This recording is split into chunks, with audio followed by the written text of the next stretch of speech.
E é interessante isso, pensar o que é esse amor incondicional que não escolhe a quem amar, mas que é capaz de amar a tudo e a todos. E esse amor que ama tudo e a todos, ele não é como é que chama assim, que aceita tudo. Não, ele reclama. Quem ama, cuida, né? E quem cuida também ama. Às vezes porque você ama alguém, você cuida, você educa, né?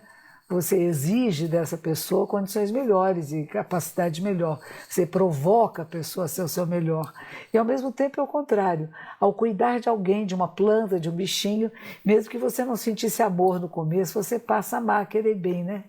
É mais ou menos isso.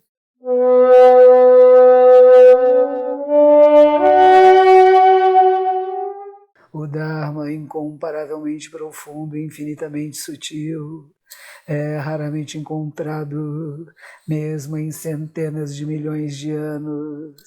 Agora podemos vê-lo, ouvi-lo e compreendê-lo, que possamos completamente clarificar o verdadeiro significado dos ensinamentos do Tathagata. Muito boa noite a todos vocês. Estou dando continuidade à leitura do Shōbo Genzo, Olho Tesouro do Verdadeiro Dharma, que é o livro escrito por mestre Eihei Dogen, e o capítulo que nós estamos lendo, que parei a semana passada, chama-se Shuke. Shuke significa sair de casa, sair da família. É uma coisa semelhante, né? Que a gente vê em todas as tradições espirituais. Eu estava lendo um livro agora que bem interessante do cristianismo, que Jesus de Nazaré ele vai dizer às pessoas que querem segui-lo que tem que abandonar a sua família, seu pai, sua mãe, seu irmão, seu filho, sua cidade. E é mais ou menos a mesma coisa que o budismo vai dizer, né? Buda vai dizer, você quer se tornar monge, tem que largar tudo. Você não larga um pedaço só, senão a gente pode ser pastor, né?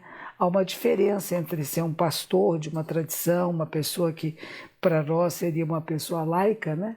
Que mantém a sua família, mantém seus filhos, mantém seu trabalho, sua empresa, e é um grande mestre, um grande professor do Dharma, um religioso.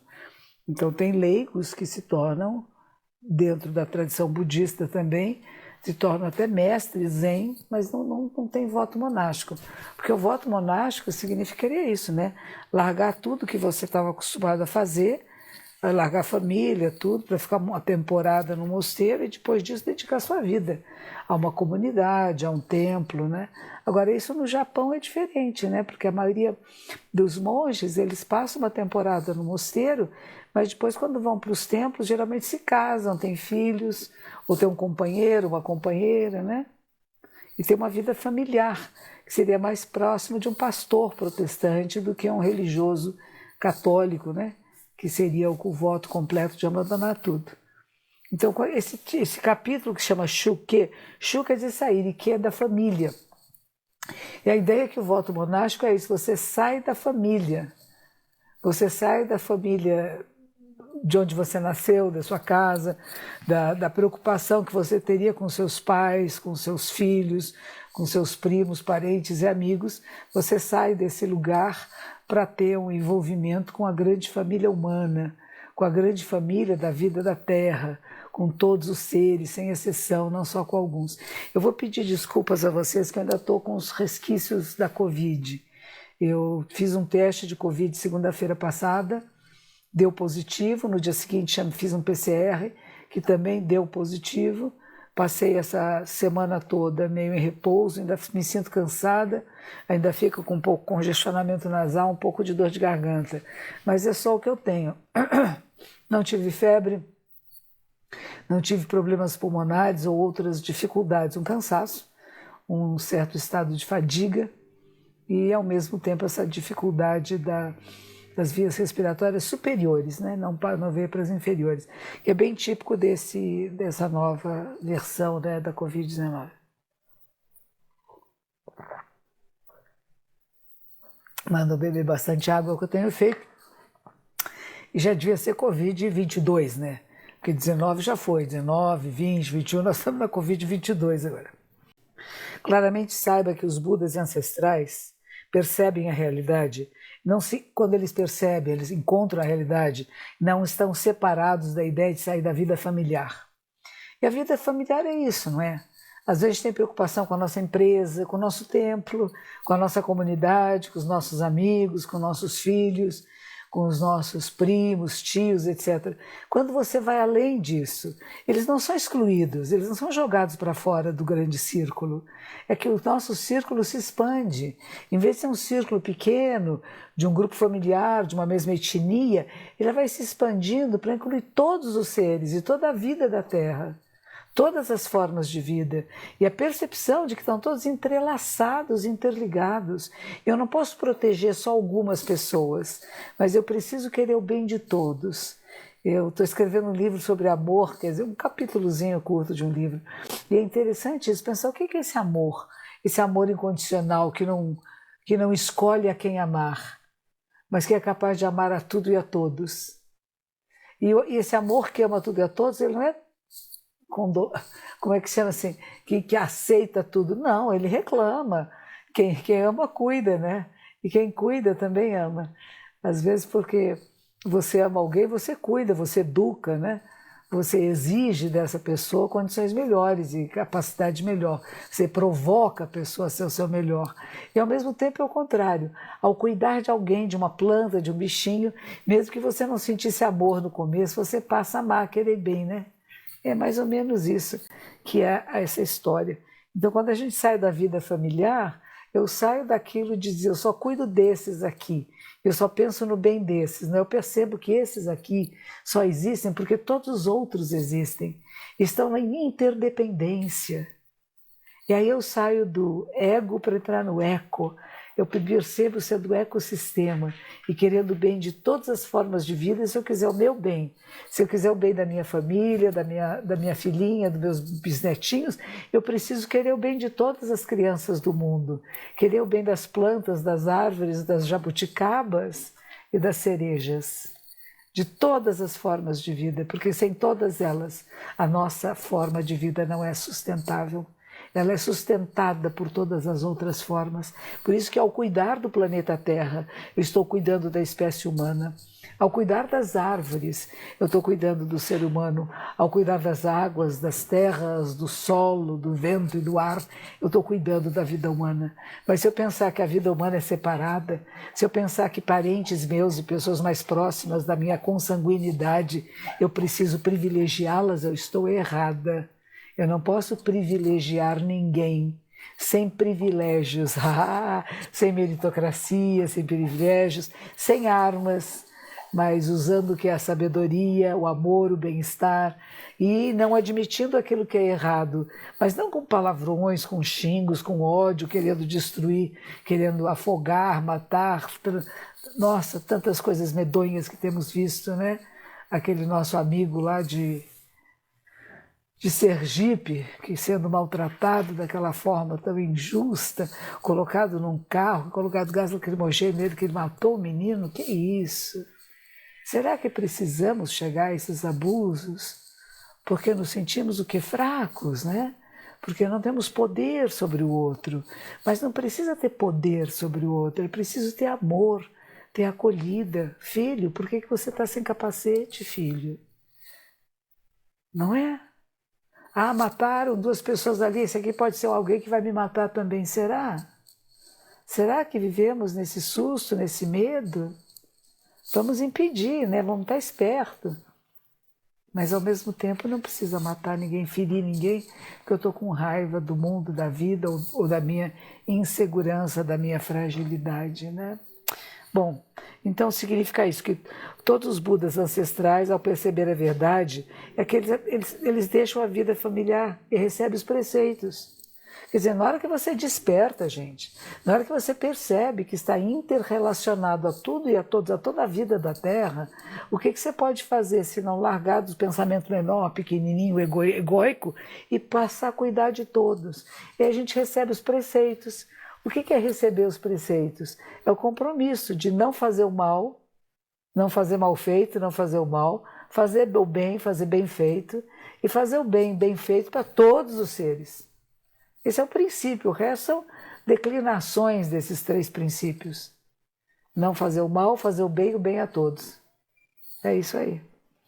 Isso é quem percebe a verdade, quem desperta.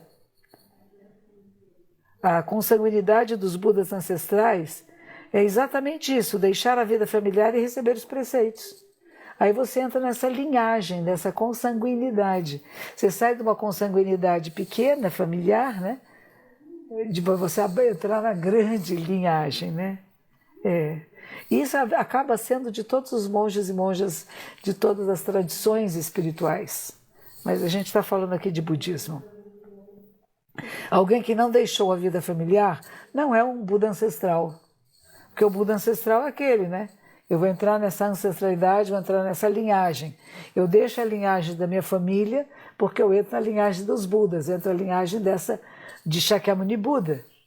Na verdade, a linhagem de Shakyamuni Buda começa com um círculo, que é o grande vazio. De lá vem um fiozinho, está escrito Shakyamuni Buda. E lá vem todos os discípulos dele, Makakasho, Ananda, etc., né? Vai até Dogen Zenji-sama. Passa por Bodhidharma, passa por Daikan Eno, né? Tem vários monges importantes na linhagem.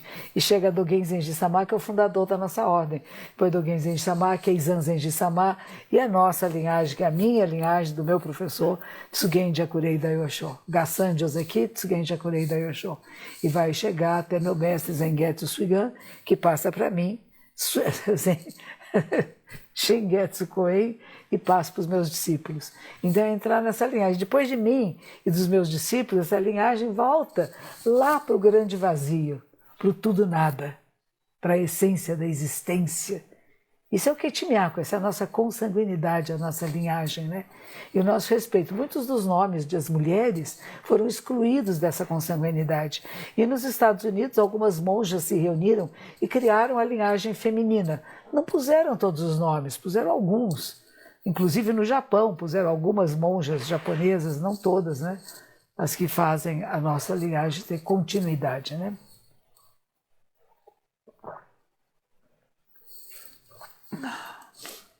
Eu não vou poder falar hoje muito, como vocês viram, ainda estou com dificuldade, ainda fico muito cansada, mas vamos mais um trechinho. Ver os Budas e ver os ancestrais do Dharma é deixar a vida familiar e receber os preceitos. Nós vamos ter um jovem que é lá de Ribeirão Preto, Suzuki Shozan.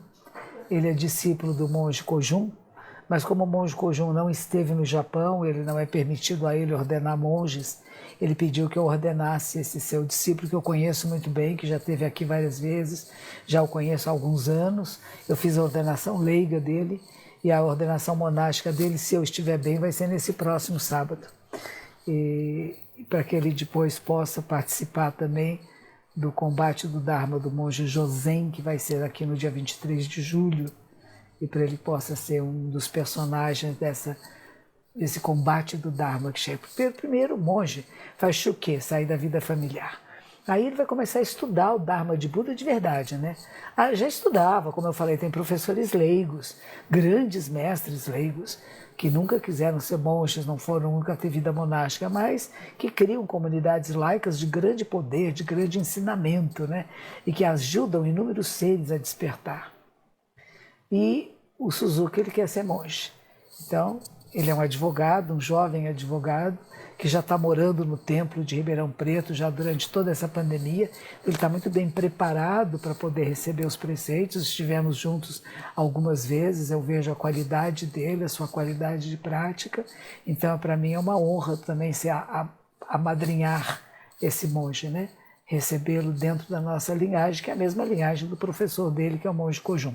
Então, talvez no dia 4 agora, se eu estiver em bom estado de saúde, eles virão até aqui em São Paulo e vou fazer os preceitos monásticos para ele. Ele já preparou todo o seu enxoval, porque para uma pessoa ser monge, ele vai ter que usar os hábitos monásticos, né? São roupas medievais, antigas, medievais não, da antiguidade até, né? As mangas têm 2 metros de pano em cada manga, a saia tem 4 metros, é bastante pano, né? Tem pano para manga, assim. Vai ter bastante pano, bastante roupa, que faz você ficar presente no agora. Se você tiver qualquer distração, você tropeça nos seus hábitos. Para não tropeçar nos seus hábitos, as pessoas treinam todos os dias a usar os hábitos, né? Até que se torne como uma segunda pele. Eu, durante essa pandemia, praticamente não usei os meus hábitos monásticos. Deveria, mas não fiz. As dificuldades de estar em casa, com o cachorro pulando por cima, ter que fazer tantas tarefas o dia inteiro, acabei deixando um pouco de usar as roupas. Mas nunca perdi os hábitos, porque não é o hábito que faz o monge, mas é o hábito que faz o monge. Não é apenas a roupa que faz o monge, mas é a maneira de ser e de estar no mundo, né? Por isso que o padre Lancelotti, ele escreve no livro que ele escreve sobre o amor de Deus, uma coisa lindíssima. Ele diz assim, a conversão não é só mudar de religião, porque as pessoas mudam de religião, mas não mudam de maneira de ser. A conversão é quando você muda a maneira de estar no mundo, quando você se transforma num ser de amor, de compreensão, de acolhida. Essa é a diferença. Então, o Shuketo Kudo, o verdadeiro abandonar a vida familiar, é abandonar uma maneira de ser e estar no mundo, para uma outra maneira de ser e estar e ver o mundo e agir no mundo.